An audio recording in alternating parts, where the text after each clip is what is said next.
I now recognize Ranking Member Holmes Norton for 5 minutes for an opening statement. Thank you, Mr. Chairman.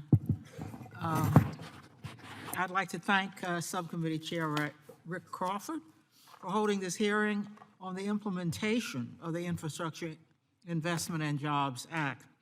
The Infrastructure Investment and Jobs Act was one of the most important bills enacted last Congress. Within our subcommittee's jurisdiction, it provided $365 billion for highways, $108 billion for transit, $43 billion for multimodal grants, and $13 billion for highway and motor carrier safety. The work of the Subcommittee on Highways and Transit helped set the bar high. Many of the funding levels in the Infrastructure Investment and Jobs Act are similar to what we proposed in the INVEST Act. And those Infrastructure Investment and Jobs Act dollars are already being put to work.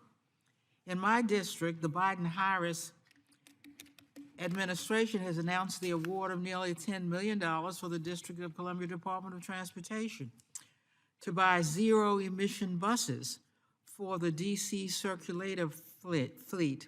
The DC Department of Transportation has also committed $15 billion of federal aid highway funds to expand the Metropolitan Branch Trail and another $18.7 million to preserve and repair the city's tunnels.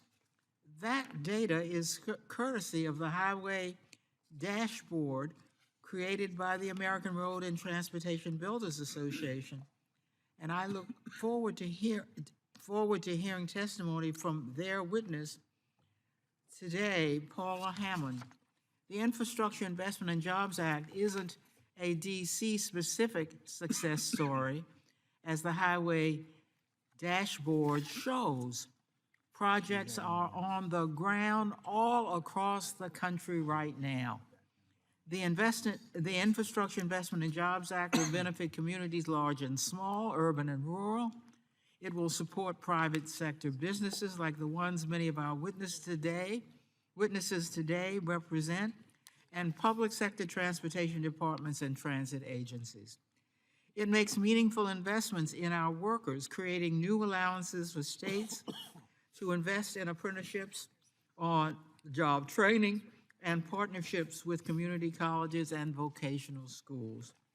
The law also requires 5% of all zero-emission bus grants be put toward training our workers to operate and maintain the transit fleets of the future. The Infrastructure Investment and Jobs Act also includes a new focus on supporting disadvantaged communities and using the transportation infrastructure to renew our neighborhoods rather than tear them apart.